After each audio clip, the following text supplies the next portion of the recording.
people just a few seconds to join in here. Sure.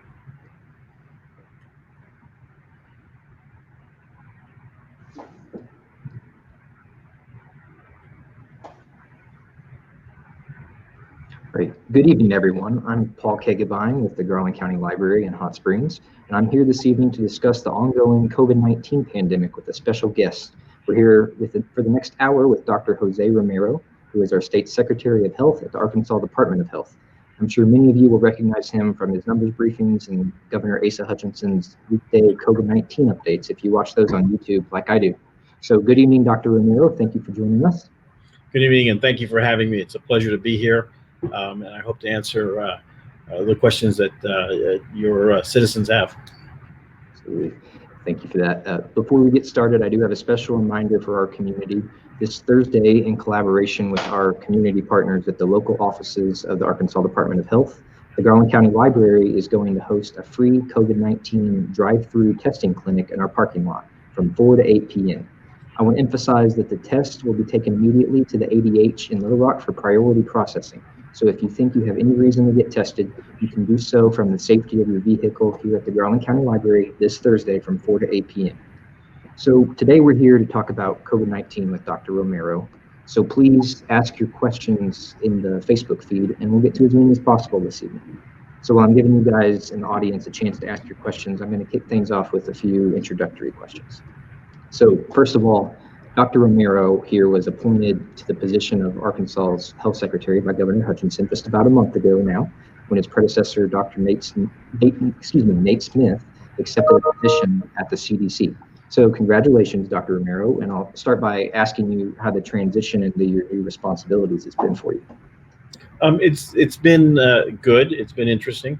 As you may know, I was Chief Medical Officer until the middle of July, when I stepped in as the interim Secretary of Health, and then became the full Secretary of Health last month. But there's a lot to learn, and in an evolving pandemic, there's not much time to learn it while you're trying to take care of the issues at hand. So I'm learning a lot and dealing with the problems as they come by. Right, I'm sure it's trial by fire in your new job. It is. All right, so while we're giving the audience a few more minutes to post their own questions, let's start with the absolute basics of COVID-19. If you would just reiterate, what is it that makes COVID-19 so serious? Yeah, so it's a brand new virus. It's important for people to keep in mind that this virus did not exist in a clinical setting until November of last year, really, when we first began to see cases in China, and it entered our shores, we believe, sometime in early January or January of this year. So it's a virus that's easily transmissible. It has a transmission factor of about 2.5, 2.8. So that means that if I have it, I can pass it on to generally 2.8 people in average. The virus can cause very severe disease, especially if you're elderly, if you have certain underlying conditions. It has probably a little bit more mortality than the flu does. And because everybody is susceptible, because no one has immunity to it, we're all susceptible to it. So it can spread widely, and it has done that. It's really a true pandemic. We haven't seen anything of this nature in really 100 years. Even the pandemics that have occurred previously, that of the H1N1 pandemic and SARS, was not anything like this. This is really the biggest pandemic we've had in a while. And when historians write about this, they will probably cite this as a major pandemic in the last several hundred years. Right, absolutely. For anyone that may not check daily, would you please go over the numbers you have for Arkansas, Garland County, and Hot Springs as they stand today, September 1st? Let me see if I can get them. I'm going to reach over here. Sure.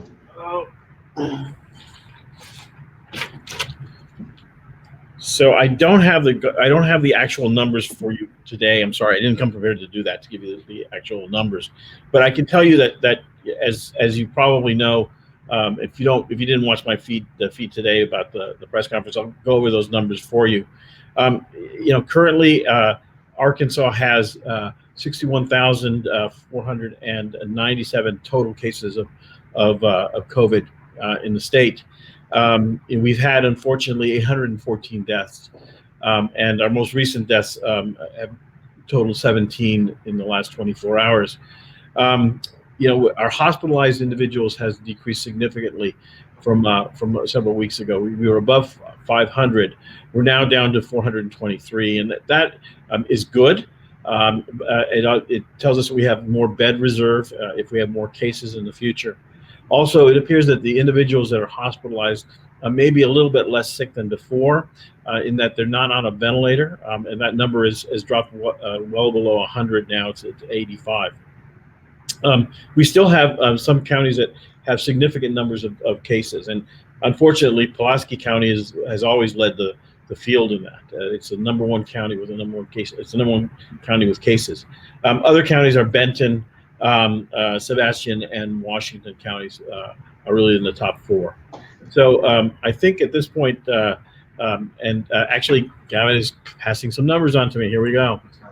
So Garland County, we have a total of 1,434 cases. And of that, right now, we have 133 active cases. Recovered cases are 1,272, and deaths are 29. And I think it's important for those listening that you can get all this information off of the website here at the health department. So it's always available to you all. Excellent. So in those daily updates with Governor Hutchinson, you make it a point to go over the counties that have 20 plus new cases. And fortunately, today, Garland County didn't make that list, but we have made that naughty list with some regularity for the past month or so. Right. What is your best explanation for our residents of why that might be when here in Garland County we stayed in single-digit days for so long at first? Yeah, I think that part of the reason why is we now know that the transmission of the virus has really shifted. And Dr. Brick, who was here from the White House a couple of weeks ago, pointed out that we're seeing transmission now among families and among familial groups.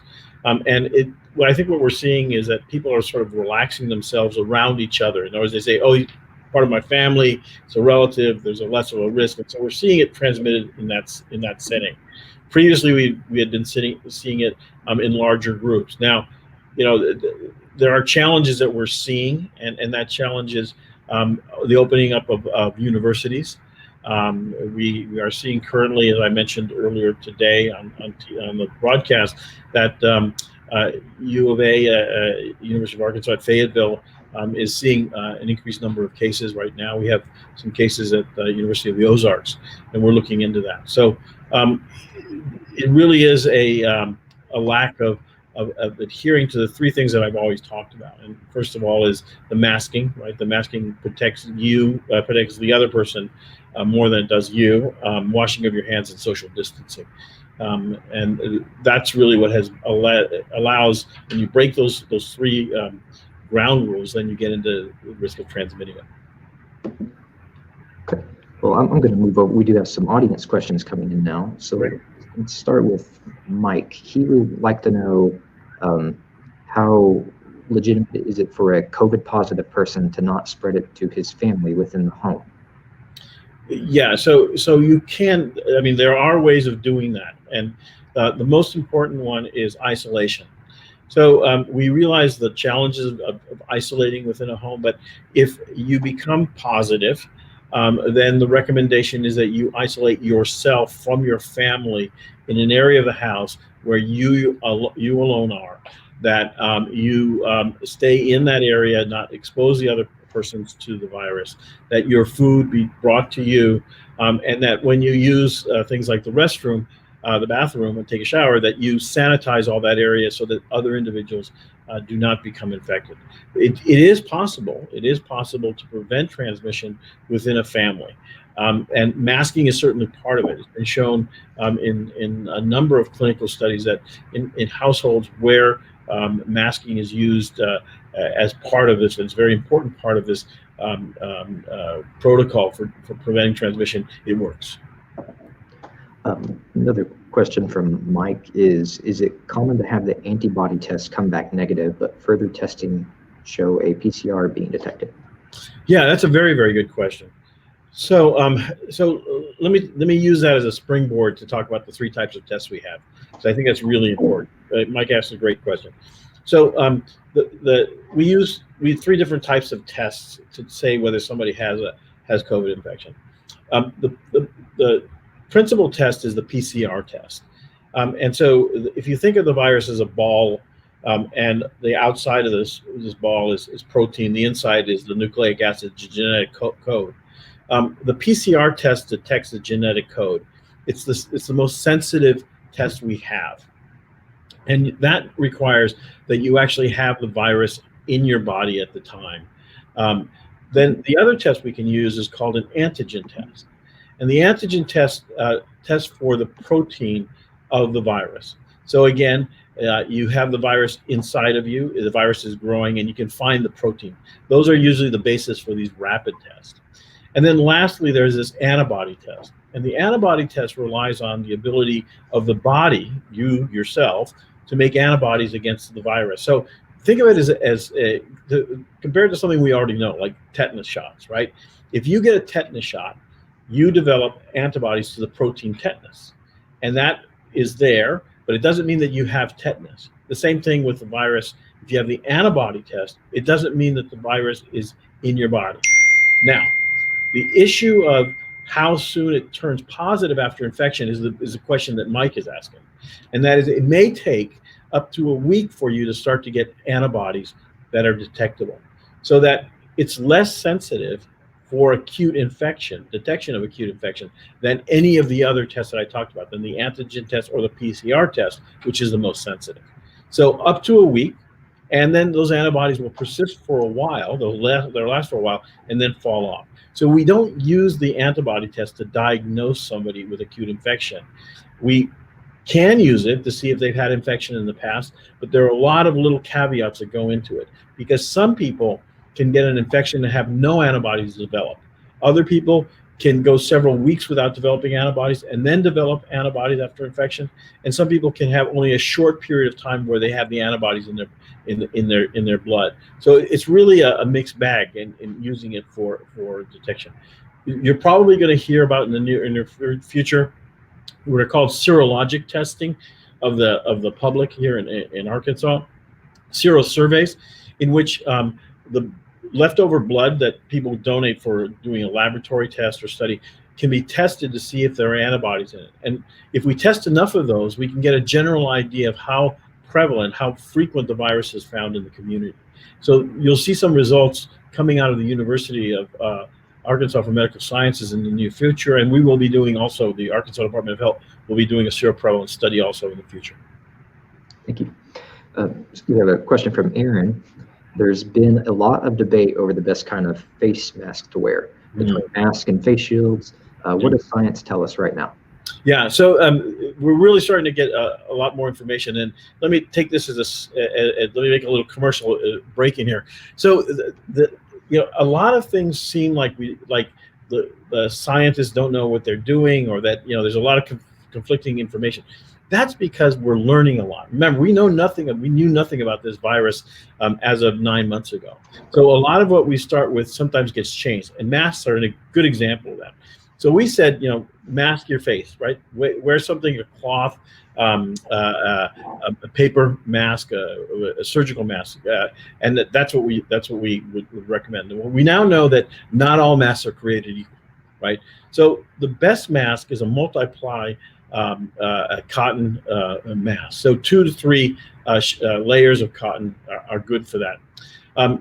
So those masks are generally good. So they go over your face, your nose, your mouth, and cover down below. Gaiters, there you go. That's it.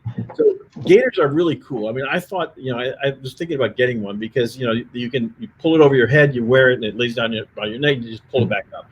So we now know that those gaiters aren't good enough because they're not multiply. And so they don't have enough levels. So we don't recommend using gaiters anymore.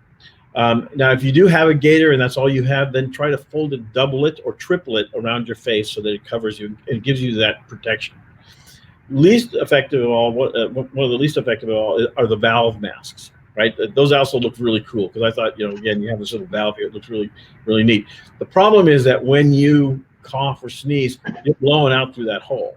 Mm-hmm. And so that allows you to stream out your breath, which has the virus in it. So we don't recommend gaiters. We don't recommend these valve masks, and we don't recommend the bandana type, the type that you put over your nose. Those don't offer you very good protection. So it's the straight everyday mask. And how about face shields? Yeah, so face shields, there's still a lot of study that needs to be done on that. They probably don't work very well without a mask. They offer another layer of protection because they protect your eyes, which can be infected. So if you go to certain hospitals, and I work at the Children's Hospital, all of us that are seeing patients there are required to wear goggles or a face shield to prevent infection of our eyes. So even if I wear glasses, I have to wear goggles over that so that I don't infect myself through the eyes. Thank you. It does seem, every time you go into a grocery store, anywhere really, there's people walking around with their nose sticking out of their mask. Yeah. Doesn't this hurt the efficacy of wearing the mask at all? And if so, how do we get those people to keep their noses covered? Yeah, terribly. It is a major issue. And my mask around here somewhere.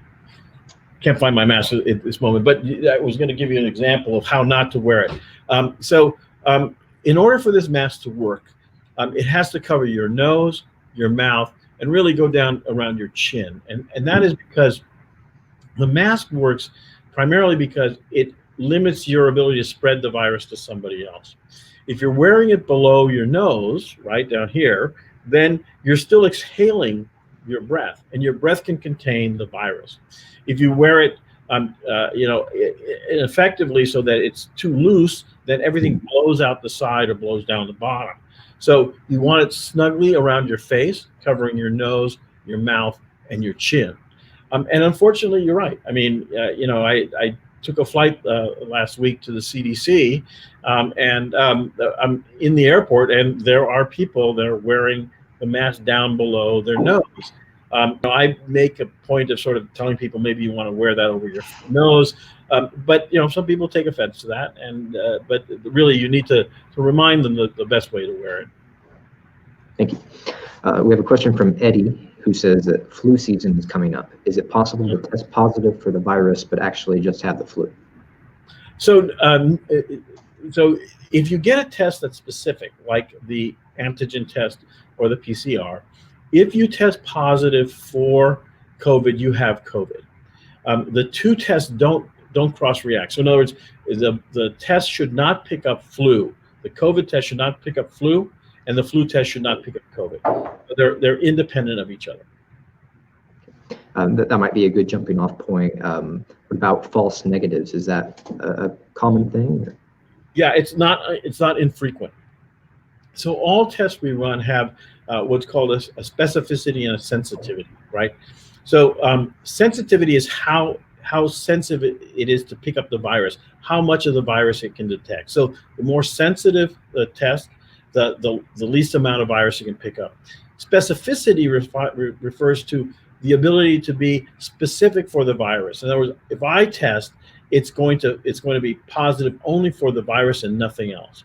And it will also be specific with regard to picking up a true positive and a true negative. So negatives, false negatives, they do occur. They occur more frequently with antigen tests than they do with PCR tests. PCR test has the highest sensitivity and specificity when done correctly. The antigen tests have a lower sensitivity and should still have a very high specificity.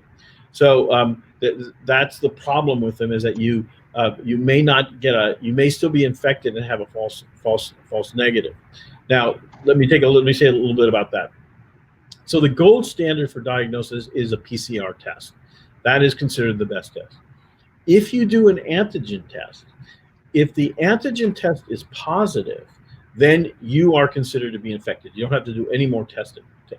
If you do a rapid test, that is the antigen test, and the antigen test is negative, then what the CDC recommends is that you go back and follow that up with a PCR test to make sure you're negative. So that's how you should really use the antigen testing. It's a positive is a positive, a negative is maybe not a negative, and then you follow it up with a PCR if you're still concerned. Considering all of that, I've heard you mention in the governor's live streams on how long should a person quarantine after getting a negative test, just to be safe, considering all that. Yeah. So that is a lot. There's a lot of confusion about that. Okay. Mm-hmm. So what you should do as a citizen who gets a test is you should remain in quarantine until you hear back from the health department regarding the test. So if you do a PCR test, we're gonna try to get that information to you within 24 to 48 hours. You know, I fully agree that there have been delays in getting this to you. That had to do a lot with contact tracing and things like that. So we're getting that down now. All right, so you should stay at home until you hear from somebody here who can tell you what the test result is. And if you're negative and and this was only a screen, right? Because you wanted to get tested because you had no symptoms, no risk factors at all, you will probably be told you're okay, you can go out into the real world. If, on the other hand, you had a risk factor, so I was in a room with somebody else who had COVID, and I'm worried that I got infected, and the contact was close enough that I could have been infected, then even with a negative test, I need to remain in quarantine for 14 days. And we can spend some time talking about why that number came up, 14 days. So it really depends on what your reason for getting the test is, okay, and what we're trying to figure out.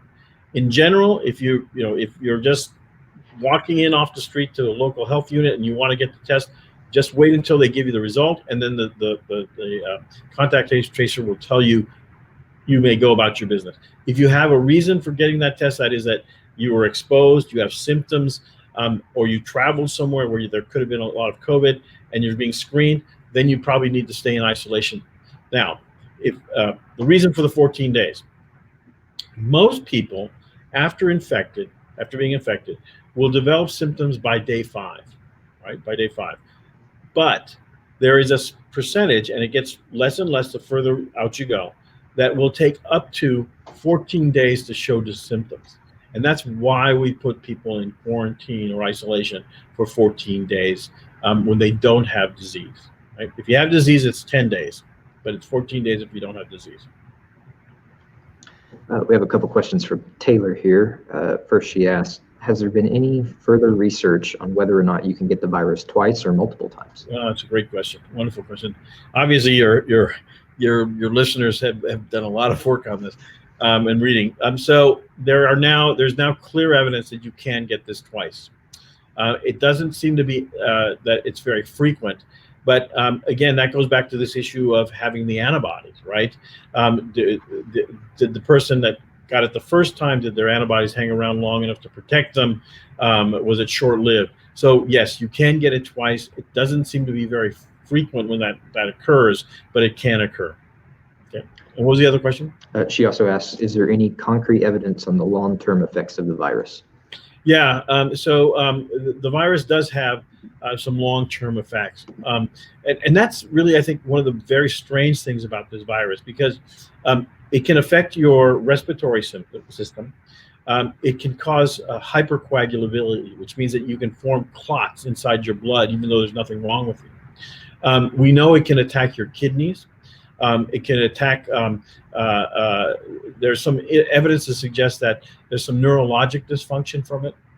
You can get rashes from it. So and it can attack the heart, for example, develop something called myocarditis. And in children, it can cause this multi-system inflammatory syndrome, in which the body's immune system is turned on and they develop an intense inflammatory response and affects multiple organs in the body. So how long does this last? Well, most people will get over their infection in about a week. But if you have one of the complicating factors, that is myocarditis, or if you have injury to your kidneys, this may go on for a long time. Not so much that the virus is in you, but because you've got now what are called, in medical terms, the sequela or complications of the virus. In general, you should be over the virus in about 21 days if you have severe disease, and about 14 days if you're just a regular person that has like a cold-like symptom. Thank you. So a lot of facilities, including us here at the Garland County Library, require temperature checks at the door. I've heard some people who are concerned about having their head scanned by a no-contact thermometer and asked to have their wrist scanned instead. Is there any science validating those concerns? No, they're both very safe. There's lots of ways to do it. I mean, I can tell you that I have no concerns about this. I get zapped, if you want, multiple times a day. I think my record is 5 in one day. I'm going for 6, but you know, it pretty much anytime I enter a building now, I'm going to be scanned with some type of a thermometer that can do it in distance. So no, there is no concern. Would you recommend that most businesses do temperature checks at the door if given the option? You know, I think it is an option, and you can do so. It certainly has another layer of protection for screening. It's in addition to just the questions. You know, some individuals will have no risk factors, but as we talked about or we didn't talk about, you know, this virus can cause what's called asymptomatic infection. You can become infected and have no symptoms at all, and yet spread it. And if you were exposed to one of those individuals, you can develop fever and not know that you had been exposed to somebody. So you're trying to find all these risk factors. And then if you have fever, then there's something that you probably need to not worry, but explore whether you are infected at the moment. You know, and that'll become more difficult, I think, as we enter the flu season, right? Because, you know, you get a flu and it can look just like COVID. Well, that transitions nicely to my next question. The conventional wisdom has been that the pandemic has the potential to become worse in the fall and with flu season and all that. What is it about fall that makes that the case? Yeah, I think what we're talking really about there is that you're going to be dealing with multiple viruses. So, you know, I am an infectious disease physician. I'm a pediatrician, but I subspecialize in infectious diseases. And we like to talk about different seasons with regard to the diseases we see. So, you know, the fall and winter are respiratory viral seasons. We're going to see viruses, and it's not just the flu, paraflu, RSV, other viruses. So, we're concerned that individuals will get what are called co-infections or double infections. And one of our main concerns for adults is that you can have flu with COVID or COVID with flu. And we don't know what the additive effect of that will be. Flu is a fairly significant disease. I mean, if you've ever had it, you can remember when you got it. I mean, I know I had flu once, even though I got the shot. I can tell you where I was, what time of day it was when it hit me, because it is like being struck by a truck. You know that you have the disease. So we don't want to have two diseases at the same time. Second of all, the fact that you can have a viral infection that can cause fever that can mimic COVID. So remember, the signs of COVID initially are very, very common, right? I mean, you have flu, you have a sore throat, muscle ache, fever, sneezing, you know, congestion. Those are also signs and symptoms of the vast majority of respiratory viruses. So it makes it difficult to determine what you really have. So we're worried about it. There's another aspect that's involved with the issue of influenza and COVID. And it's one of the reasons why we're recommending that everybody this year really seriously get the flu vaccine, because flu is a major contributor to death in this country. There are about 17, anywhere from 17,000 to 25,000 deaths a year associated with flu. Flu is also a major driver of hospitalization during the winter, so that elderly and the older individuals can be hospitalized because of flu. And so if you have COVID, which we know individuals can be hospitalized with it, and a flu epidemic on top of that, we're going to run out of bed space, and we're going to run out of ICU space, and we're going to run out of ventilator space. So it's very important that we try to prevent the one that we can prevent, and that's flu. So I urge everyone to get a flu vaccine this year. It's not 100%. It may not prevent the flu, but it will attenuate the flu, and that's very important. And you don't get flu from the shot. The shot is not the flu virus. You may, some people get another respiratory virus after getting the flu, and they think they got the flu from the shot, but that's not the case. Thank you. I have a couple questions from Carly here. She asks, what does the projection model look like for positive COVID cases 1 month from now? And are we above or below the model expectations? Yeah, that's a very good question. So there are a number of models out there. Washington, University of Washington has a model. There's another model from various other sites. We know that the University of Arkansas for Medical Sciences has their own model. They offer their model. They update their model every 2 weeks with the latest data. So, what do we know that came out today? The current model predicts that the peak of COVID will occur the latter part of December, and that the peak will be a little bit lower than they had been projecting it, from 90,000 cases total to 80,000 cases. Now, that projection changes every time they do the modeling, because what they're doing is they're taking the current number of cases and plugging it into a formula and then seeing what comes out the other end. So if we're able to flatten the curve, lower the number of cases, then that peak will get spread out further, will wind up in January, and the number of total cases will go down. If we had continued on the previous curve where we were going up, then that peak would have occurred sooner and we would have had higher cases. So when you compare the different projections, you get different answers, so that you don't always we're not hitting the mark that they're giving us, which is good. We're beating the curve in many of these aspects. Thank you. And just a note for the audience who may have tuned in late, if you're asking a question that seems similar to one somebody already asked, I may skip it, but this video will be available to watch from the beginning on the library's Facebook page and on our YouTube channel once the discussion is over. So thank you. So we have a question from Reggie. If everyone in Arkansas wore a mask for 14 days, would this pandemic end? It wouldn't end, but it would be significantly flattened.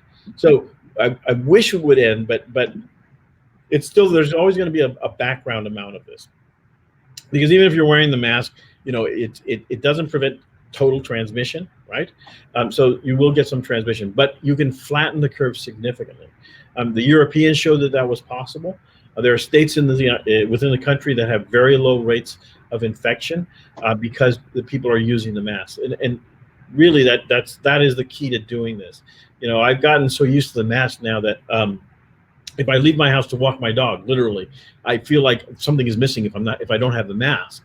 Even though I know that in my neighborhood, I'm not going to run into anybody, I still feel like I'm missing something. So we should get to the point where we feel like we've forgotten our coat, or we've forgotten a shirt or something, because it's become so much a part of each other, of our daily lives. I know there's a lot of factors that go into this, but in you and your colleagues' expert opinions, what's the minimum and maximum lengths of time that the pandemic could last? Yeah, so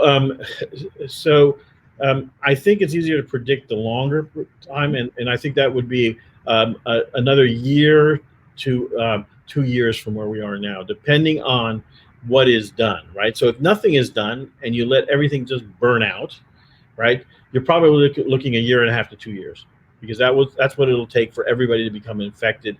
If you give up the mask and you give everything else, that's probably what it's going to take to get what's called herd immunity. That's enough people in the community infected and now survived that they no longer can spread the virus around the community. All right, what's the shortest it could last?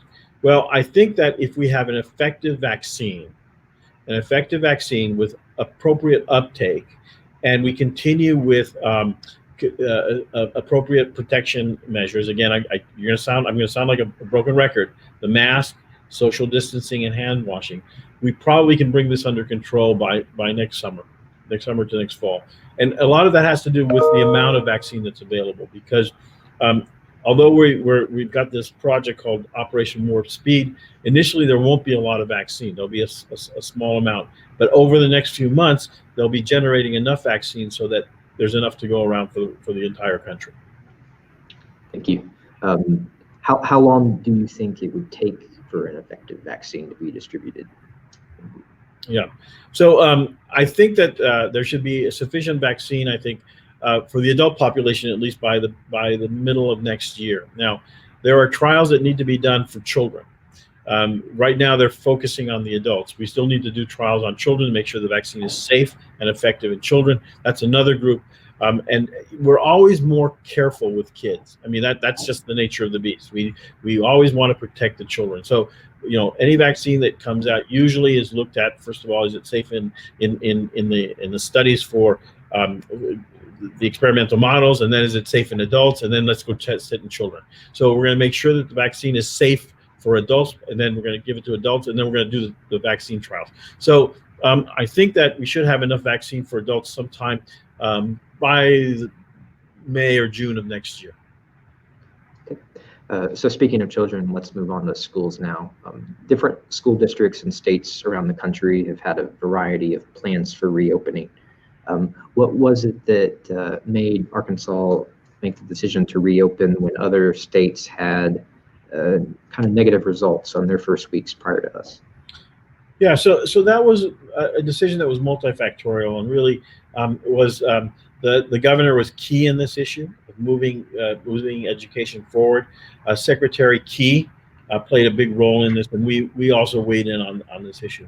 That we attempt to open up schools, I think, is appropriate.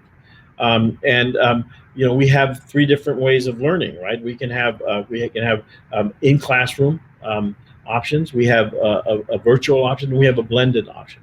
So there are different options available to you. The schools need to be open. The governor has said that have to be available for people that need to go to school. But even within each school district, there are options available to those individuals. And we are, we're examining the number of cases that occur. We will offer consultation to the Department of Education regarding necessity to modify the approach for teaching, or even closure if necessary. So back in the spring, when the COVID outbreak first happened, we had a lot less cases than we do right now. How do you address the criticism that now that we have more cases, we're reopening schools? That seems like faulty logic. Yeah, it does. But I think that we know more about containment of the virus than we did before. We know that we have to provide education for children. I think the American Academy of Pediatrics has stated that there's emotional and psychological and developmental advantages to having class with actual a true class. Learning virtually is never the same as it is learning in person. There are children that need to have classes that have special learning disabilities and need to be in class. Remember that there's a group of children whom unfortunately are disadvantaged, and for them, schools offer meals during the daytime. The ability to have a good meal. So all of these factors, I think, went into the decision by the governor to mandate that we initially start with the classes in physical presence.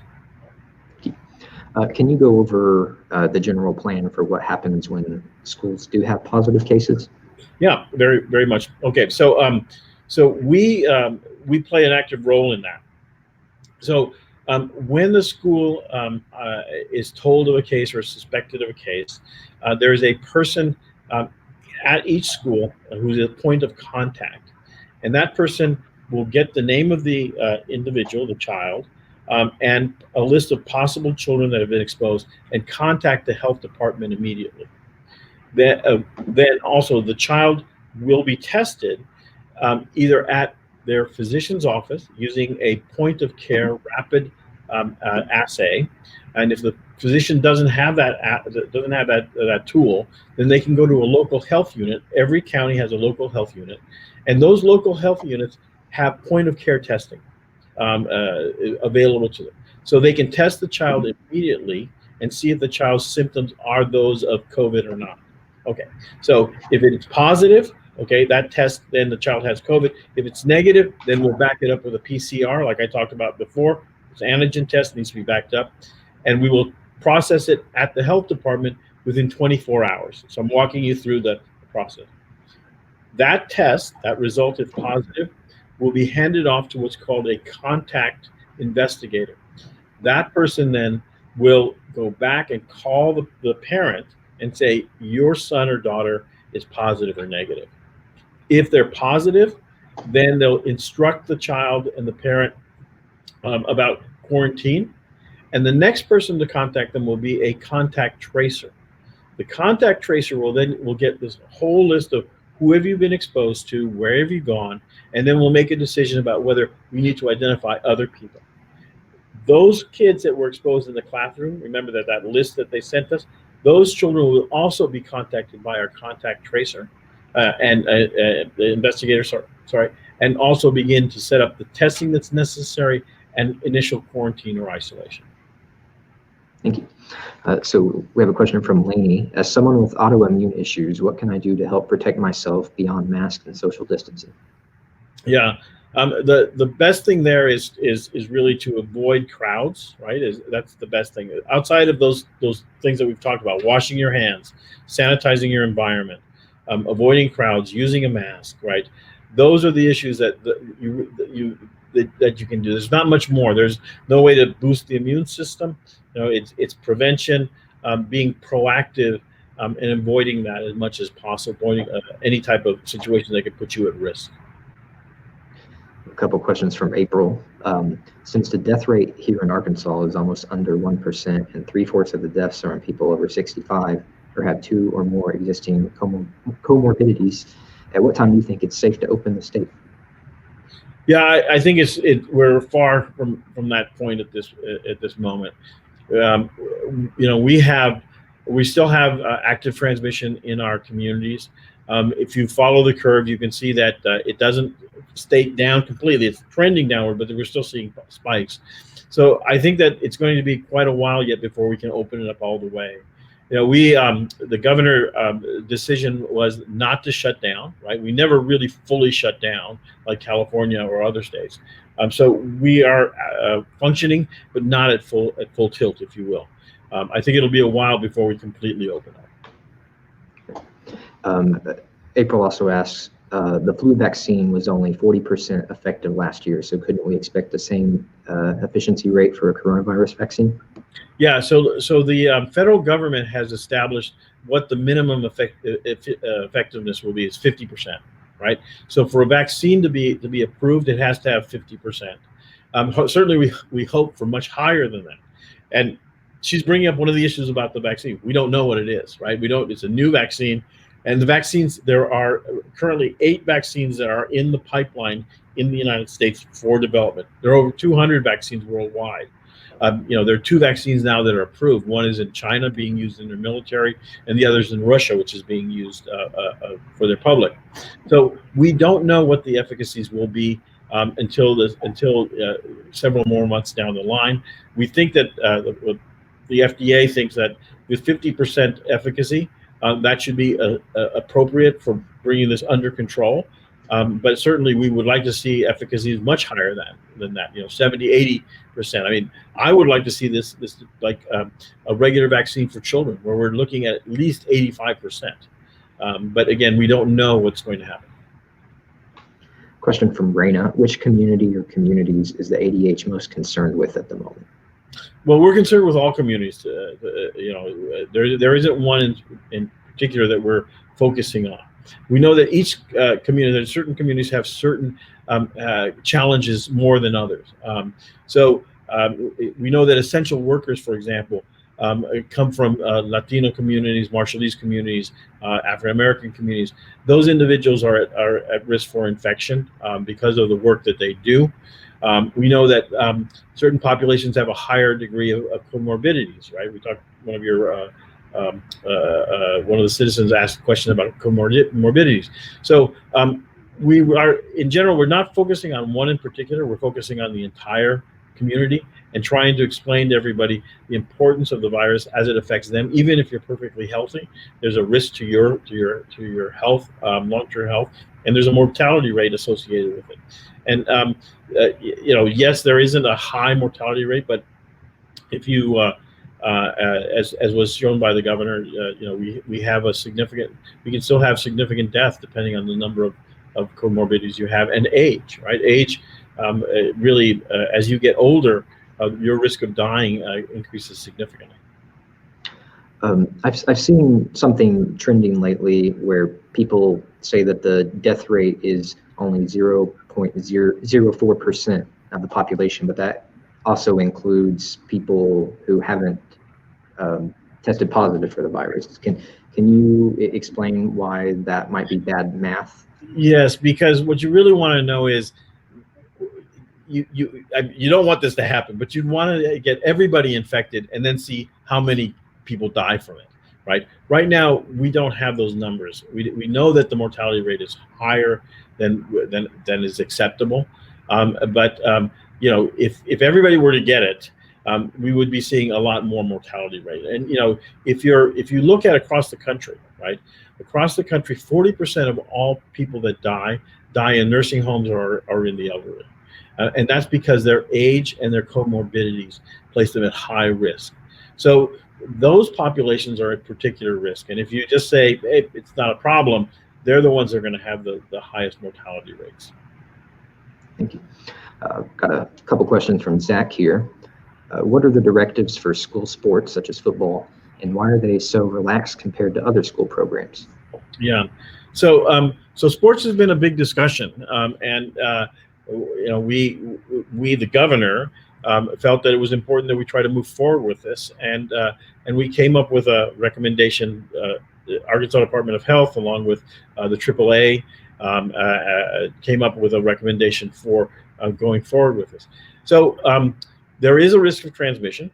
We know that occurs. We think we can keep that risk to a minimum if guidelines are adhered to, and that is, you keep socially distanced, right? We're not having the big, high fives and, piling on top of each other after a big play. That coaches use the mask unless they are physically separated from their players. So these sports carry with them the risk of transmission. It's not an absolute that you won't get it. Some of these, we've seen outbreaks in teams that have had canceled games because of that. We've seen it in the major leagues, and they're being tested on a routine basis because of it's a job for them, and they need to test them. So we are trying to do that. Some states have opted not to have any football whatsoever. We're going to go forward with it and see if we can do this safely. Zachary also asked, how many positive COVID-19 cases have risen since the reopening of public schools? So I assume between students and staff and teachers. Right. So remember, we've only been at it for a little while. So those numbers are coming up. We'll be able to give you those in the future. We will be tracking that. We'll be looking at that. And that number will be coming forthright. I believe at this moment, we've had 30-something confirmed cases, but I don't quote me on that. I got to get the numbers. We had a conference about that today. Right. I believe a couple of days ago I saw a report that counting. Oh, it's 400. Yeah. So is that 400 and something? Yeah, I'm thinking about something else. It's 400 and something at this point that are associated with school. But remember that some of those cases occurred prior to coming to school, right? Mm-hmm. So they're not actually within school, but within school so far we've had 400 and some odd, and I think we're in 440. But I'll get the numbers are available. Do you think any of those 400, some of which got it before the school semester started, do you think any of them entered the school while they were positive? Do we have? I think that is the case. Some of those entered school. Yeah. Gotcha. Zachary asked, do you believe that you cannot contract the virus unless within 6 feet and 15 minutes of close proximity? So nothing is an absolute, right? But it makes it less likely, right? So those are the distances that we talked about. So if you are separated by more than 6 feet, and you're not spending more than 15 minutes, under 15 minutes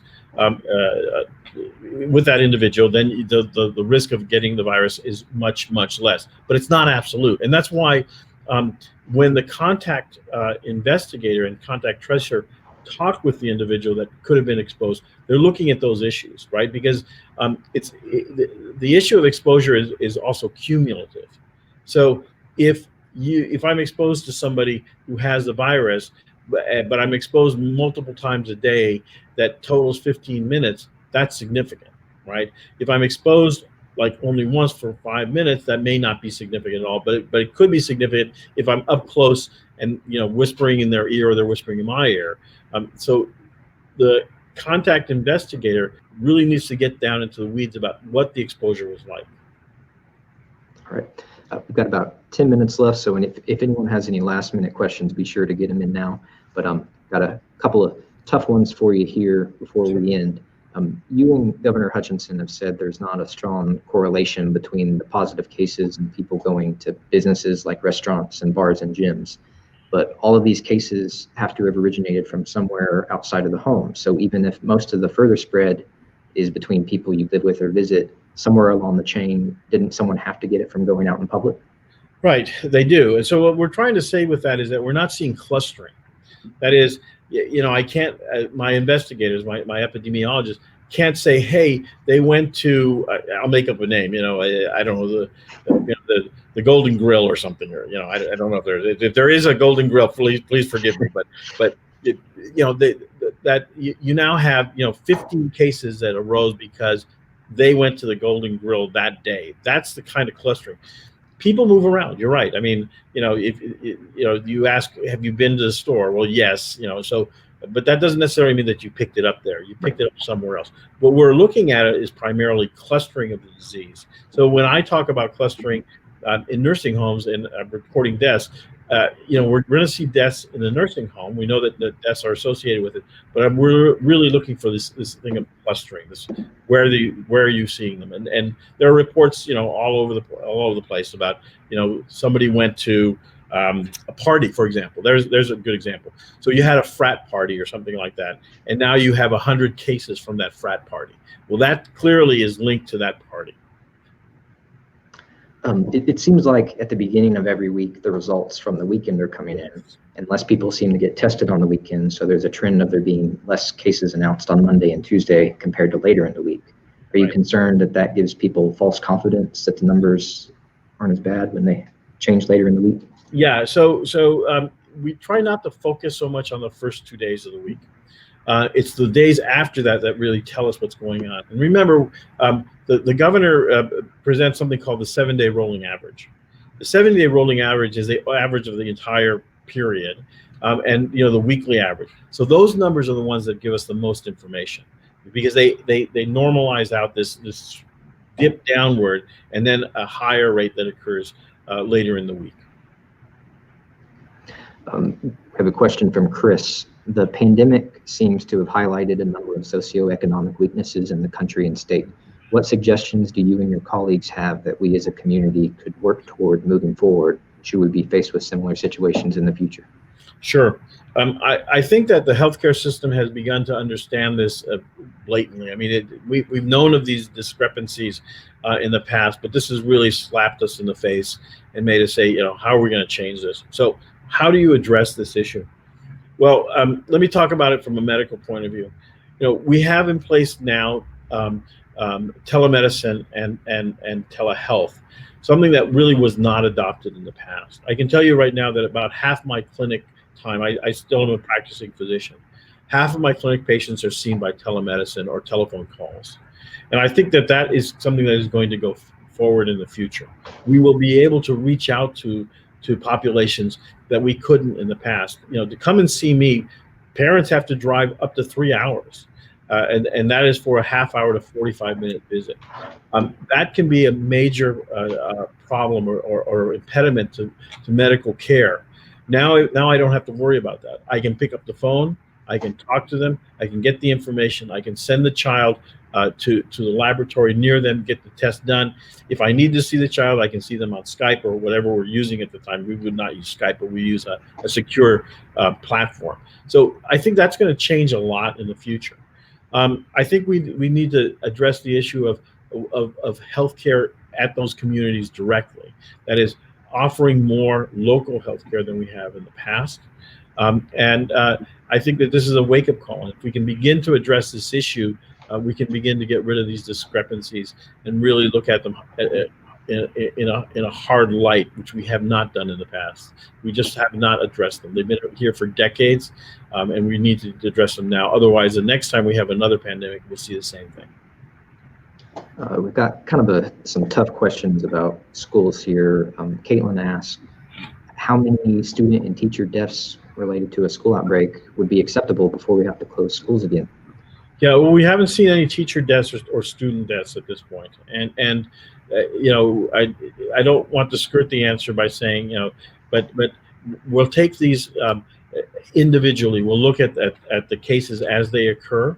There's no, as we've stated before on our press conference, there's no threshold above which you will close a school or not.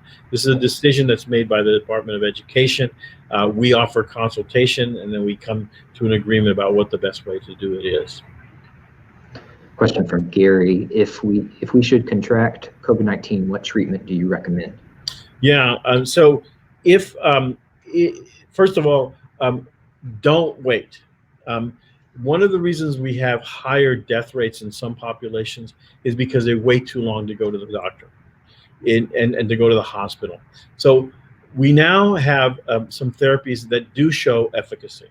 One of them is remdesivir, and the other one is dexamethasone.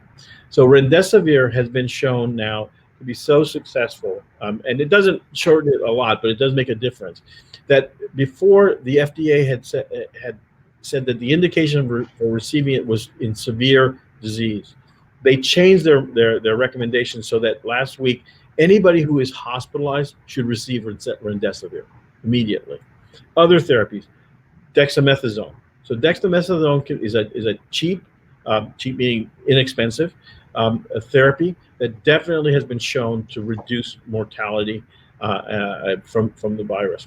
And there's some data that suggests that convalescent plasma transfusions may also be of benefit.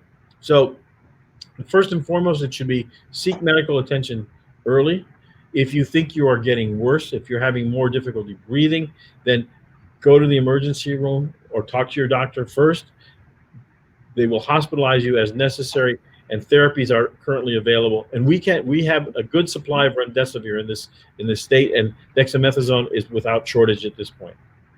Thank you. All right, and then one last viewer question, and you did kind of answer this earlier that you didn't have the most up-to-date numbers, but Michaela asked about the student and staff numbers, including those under quarantine, and just wants to make sure those get addressed in the daily conferences. They will be addressed, and yes, that admonition has been taken to heart, and we're going to be addressing that very frequently, as we will the antigen testing. I think there's a lot of questions about how many people are getting antigen tests, how many are positive, and has asked that we present that on a frequent interval, whether that's daily or 3 times a week. Will come forward, but we will be talking about schools, and there is a website available for tracking school cases that's put together with data from the health department by ACHI, and it can get granular enough to a school district level. Thank you. All right, so we are getting to the end here.